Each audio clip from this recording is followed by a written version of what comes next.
Dear students, this is Praveen Kumar Agarwal from Management Department. Welcomes you in my today's lecture of Company Law. In today's lecture, we will discuss upon the concept of advantages of floating charges. जैसा कि previous lecture में हमने topic discuss किया था about the kinds of charges, जिसमें मैंने आपको दो टाइप के चार्जेस डिस्कस किए थे. The first one was the fixed charges और दूसरे थे इसके अंदर that was the floating charges. Fixed charges का मतलब क्या होता है कि जो चार्जेस फिक्स्ड और परमानेंट टाइप की असेट्स पर क्रिएट किए जाते हैं उन्हें हम फिक्स्ड चार्जेस कहते हैं, और जिन चार्जेस को फ्लोटिंग असेट्स पर चार्ज किया जाता है उन्हें हम फ्लोटिंग चार्जेस का नाम देते हैं. तो आज के लेक्चर में हमें ये डिस्कस करना है कि फ्लोटिंग चार्जेस के क्या क्या एडवांटेजेस हैं. यानी कि अगर कंपनी फिक्स्ड चार्जेस की जगह फ्लोटिंग चार्जेस के बेसिस पर असेट्स को चार्ज करती है तो उस केस में कंपनी किन किन एडवांटेजेस को फॉलो कर सकती है on the basis of the floating charges. तो यहाँ मैंने कुछ पर्टिकुलर एडवांटेजेस डिस्कस किए हैं, जिसमें से पहला है use the property. This is the very first advantage. क्या मतलब है इसका? अ कंपनी में continue to use the property on which a floating charge has been created. सबसे बड़ा एडवांटेज क्या है कि कंपनी जिस पर्टिकुलर प्रॉपर्टी पर फ्लोटिंग चार्ज को क्रिएट करती है उस प्रॉपर्टी को यूज़ करना कंटिन्यू रख सकती है. ऐसा नहीं कि एक बार उसने फ्लोटिंग चार्जेस उस पर क्रिएट कर दिए उसके बाद वो प्रॉपर्टी को यूज़ नहीं कर सकती है. तो जिस पर्टिकुलर प्रॉपर्टी पर फ्लोटिंग चार्ज को फॉलो किया जाता है उसे कंपनी अपने बिजनेस पर्पज के लिए यूज़ कर सकती है. इसमें कोई भी बाउंडेशन क्रिएट नहीं की जाती है. This is the very first advantage. Okay, now come to the second one, recharge और mortgage. क्या मतलब है इसका रिचार्ज या मॉर्गेज का? A company is entitled to create a further charge on the same assets to secure another debt, provided it is not prohibited by the terms of the earlier charge. सबसे बड़ी बात क्या है कि अगर company किसी भी पर्टिकुलर प्रॉपर्टी पर फ्लोटिंग चार्ज को क्रिएट करती है तो उसी असेट को क्या कर सकती है, वो अनदर डेट से सिक्योर कर सकती है और उस पर एक फर्दर चार्ज क्रिएट कर सकती है. इसके लिए कंपनी एंटाइटल्ड होती है. ये फैसिलिटी जो है वो केवल फ्लोटिंग चार्जेस में है. यानी कि अगर कंपनी ने किसी असेट पर फ्लोटिंग चार्जेस को फॉलो कर रखा है तो उसी असेट को फॉलो करते हुए, उसी असेट को सिक्योर करते हुए कंपनी दूसरे डेट को फॉलो कर सकती है, दूसरे लोन को ले सकती है और उस पर फर्दर चार्ज को क्रिएट कर सकती है. इसके लिए कंपनी एंटाइटल्ड होती है. लेकिन जो अर्लियर चार्जेस हैं उसमें इसके रिगार्डिंग प्रोहिबिशन के पॉइंट से कंडीशंस फॉलो ना हो रही हो. यानी कि जो पहले चार्ज लगाए गए हैं उसमें प्रोहिबिटेड नहीं होना चाहिए. बस अगर उसमें प्रोहिबिटेड नहीं है तब कंपनी ऐसा कर सकती है.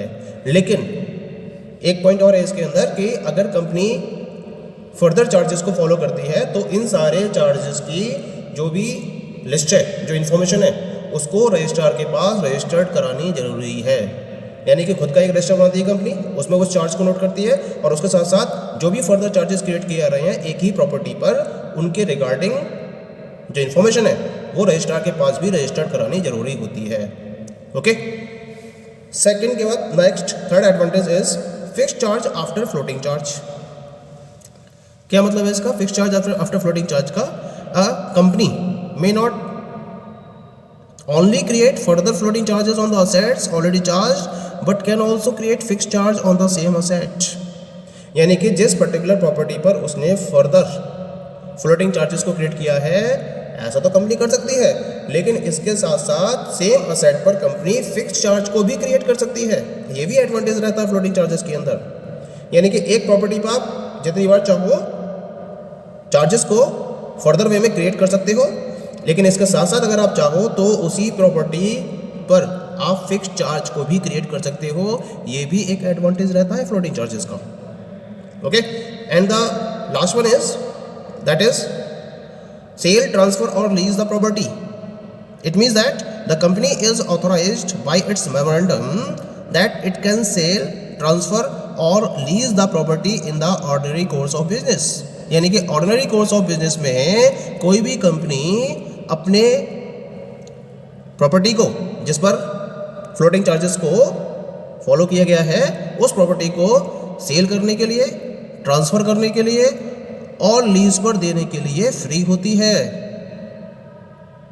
लेकिन इसके मेमोरेंडम में इसकी अथॉरिटी होनी चाहिए। Even a company can transfer its whole of the undertaking to another under a scheme of amalgamation within the objects of the company. यानी कि अगर कंपनी के ऑब्जेक्ट में एमलगमेशन को प्लेस दिया गया है तो इस एमलगमेशन की स्कीम को फॉलो करते हुए जो कंपनी है वो अपनी कंप्लीट अंडरटेकिंग को दूसरी कंपनी को भी ट्रांसफ़र कर सकती है। ये भी इसके अंदर एडवांटेज रहता है। So these all are the different advantages of floating charges. और ये जो एडवांटेजेस है वो कंपनी को फिक्स्ड चार्ज में अवेलेबल नहीं होते हैं, लेकिन फ्लोटिंग चार्जेस में कंपनी को ये एडवांटेजेस अवेलेबल होते हैं। और ये एडवांटेज तब तक अवेलेबल है फ्लोटिंग चार्ज के केस में जब तक कि फ्लोटिंग चार्ज का क्रिस्टलाइजेशन ना हो जाए। और क्रिस्टलाइजेशन होने के बाद क्या होता है, फ्लोटिंग चार्जेस जिसमें कन्वर्ट हो जाती है फिक्स चार्ज में, तब ये प्रॉपर एडवांटेज प्रोवाइड नहीं कर पाएंगे। ये भी आपको ध्यान रखना है। Okay, now we will discuss the distinction between fixed and floating charges. हमने फिक्स्ड और फ्लोटिंग चार्जेस ये दो टाइप के चार्जेस के बारे में डिस्कस किया था। अब हम डिस्कस करेंगे कि इन दोनों चार्जेस के बीच में क्या क्या डिफरेंसेस हैं। Fixed charge on one side and floating charge on the other side. पहला पॉइंट ऑफ डिफरेंशिएशन है that is of the nature of assets. अगर मैं नेचर ऑफ असेट्स की बात करूं फिक्स्ड चार्ज के रेफरेंस में, then fixed charge may be created on specific and definite assets of permanent nature. यानी कि अगर कोई भी कंपनी फिक्स्ड चार्ज को क्रिएट करती है तो ये स्पेसिफिक एंड डेफिनेट असेट्स जो कि परमानेंट नेचर की होती हैं उन पर ही इस चार्ज को क्रिएट किया जा सकता है। जैसे कि कंपनी की लैंड है, कंपनी की बिल्डिंग है, इन पर आप फिक्स्ड चार्ज को क्रिएट कर सकते हैं। ठीक है, और बात करते हैं फ्लोटिंग चार्ज की। तो floating charge may be created on any asset और क्लास ऑफ फ्लोटिंग असेट्स। किसी भी असेट पर, चाहे वो परमानेंट नेचर की है या फिर वो किसी भी क्लास की फ्लोटिंग असेट है, हर तरह की असेट पर फ्लोटिंग चार्ज को क्रिएट किया जा सकता है। ठीक है, यानी फिक्स्ड चार्ज केवल परमानेंट नेचर की असेट्स पर चार्ज किया जाता है, जबकि फ्लोटिंग चार्ज परमानेंट नेचर की असेट्स के साथ साथ किसी भी क्लास की फ्लोटिंग असेट्स पर चार्ज किया जा सकता है। This is the very first difference. ठीक, now come to the next one. The second difference is dealing in property. So when we are talking about the dealing in property in reference of the fixed charge, then the property charged cannot be transferred. It can be used by the company.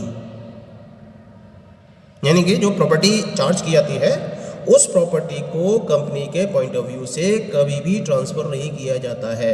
यानी कि अगर company ऐसी property को जिस पर fix charge create किया गया है उसको सेल करना चाहती है या किसी और को ट्रांसफ़र करना चाहती है तो उस केस में उसे क्या करना पड़ेगा, जो उसका क्रेडिटर है उसकी परमिशन लेनी होगी। जो चार्ज होल्डर है उस पर्टिकुलर चार्ज होल्डर की परमिशन के बिना, उसकी कंसेंट के बिना कंपनी ऐसा नहीं कर सकती। हाँ, ये बात अलग है कि कंपनी उस पर्टिकुलर प्रॉपर्टी को यूज़ कर सकती है अपने बिजनेस के लिए, लेकिन ट्रांसफ़र नहीं कर सकती बिना चार्ज होल्डर की कंसेंट के। क्लियर? अब बात करते हैं फ्लोटिंग चार्ज की। तो फ्लोटिंग चार्ज जिन पर्टिकुलर प्रॉपर्टीज़ पर क्रिएट किया जाता है उनको आप यूज़ भी कर सकते हो, इनको आप सेल भी कर सकते हो, ट्रांसफ़र भी कर सकते हो, मॉर्गेज भी कर सकते हो। यानी कि कंपनी फ्री होती है ऐसी प्रॉपर्टीज़ को यूज़ करने के लिए, सेल करने के लिए, ट्रांसफ़र करने के लिए और मॉर्गेज क्रिएट करने के लिए। This is the facility only in the floating charges. Point clear हो गया। अब हम बात करते हैं नेक्स्ट पॉइंट, थर्ड पॉइंट की। The third point is in reference of the existing और फ्यूचर प्रॉपर्टी। अगर फिक्स चार्ज की बात करें तो फिक्स चार्जेस को केवल और केवल एग्जिस्टिंग एसर्टेन्ड प्रॉपर्टी पर क्रिएट किया जा सकता है। यानी कि जो प्रॉपर्टी प्रेजेंट टाइम में एग्जिस्ट करती हैं उन प्रेजेंट टाइम की प्रॉपर्टीज़ के बेसिस पर फिक्स चार्ज को क्रिएट किया जाता है। लेकिन फ्लोटिंग चार्जेस को हम एग्जिस्टिंग प्रॉपर्टी के साथ साथ फ्यूचर असेट्स पर भी क्रिएट कर सकते हैं। It means that floating charge can be created on existing as well as future assets of the company. This is the differentiation. The fourth difference is change. अब बात करते हैं चेंज की। अगर मैं फिक्स्ड चार्ज के रेफरेंस में बात करूं तो फिक्स्ड चार्जेस को कभी भी फ्लोटिंग चार्जेस में कन्वर्ट नहीं किया जा सकता। कोई भी ऐसी कंडीशन नहीं है जिसके बेसिस पर फिक्स्ड चार्जेस फ्लोटिंग चार्जेस में कन्वर्ट किए जा सकें। ठीक है, लेकिन जब हम फ्लोटिंग चार्जेस की बात करते हैं तो हमने इसकी प्रॉपर्टीज में भी डिस्कस किया था कि जब हम क्रिस्टलाइजेशन की प्रोसेस को फॉलो करते हैं तो उस क्रिस्टलाइजेशन की प्रोसेस के बेसिस पर जो फ्लोटिंग चार्जेस हैं उनको फिक्स्ड चार्जेस में कन्वर्ट किया जा सकता है।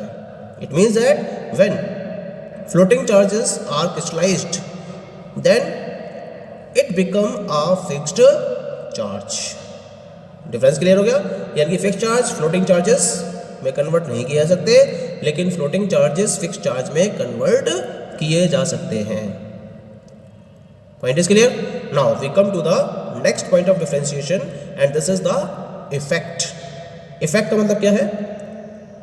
It has its effect from the day it is created. जिस दिन से फिक्स्ड चार्ज को क्रिएट किया जाता है उस दिन से ये इफेक्ट में आ जाता है। It is in effect from the day it is created. लेकिन अगर मैं फ्लोटिंग चार्जेस की बात करता हूं तो इट रिमेन्स डोरमेंट, ये निष्क्रिय रहते हैं। फ्लोटिंग चार्जेस रिमेन डोरमेंट और कब तक रहते हैं? Till any event specified in the deed of the charge happens. यानी कि डीड में, चार्ज की जो डीड है उस चार्ज की डीड में अगर कोई स्पेसिफाइड इवेंट जब तक नहीं हो जाती है या अकर नहीं हो जाती है तब तक ये चार्जेस क्या रहते हैं? ये चार्जेस निष्क्रिय रहते हैं, डोरमेंट रहते हैं, इनका कोई भी ये इफेक्ट में बिल्कुल भी नहीं आते हैं। पॉइंट क्लियर हो गया? ठीक है, जैसे कंपनी की वाइंडिंग अप का केस बनना है, कंपनी लिक्विडेशन की प्रोसेस से फॉलो हो रही है, या फिर कंपनी क्या करती है जो डीड में कंडीशंस हैं उनको ब्रेक कर देती है, उनकी ब्रीचिंग कर देती है, तब केस उस केस में क्या हो सकता है? जो फ्लोटिंग चार्जेस हैं दे आर इन इफेक्ट, उससे पहले ये इफेक्ट में नहीं आते हैं। And the last one is the suspension. Fixed charge holders के राइट्स को किसी भी कंडीशन में सस्पेंड नहीं किया जा सकता है, लेकिन अगर मैं फ्लोटिंग चार्ज होल्डर्स की राइट्स की बात करूं तो इनके राइट्स को सस्पेंड किया जा सकता है। यानी कि एक एग्रीमेंट को साइन करना होता है केवल, और उस एग्रीमेंट के बेसिस पर फ्लोटिंग चार्जेस होल्डर्स के राइट्स को सस्पेंड किया जा सकता है। Okay, so these all are the main differences between fixed charge and floating charge. Thank you.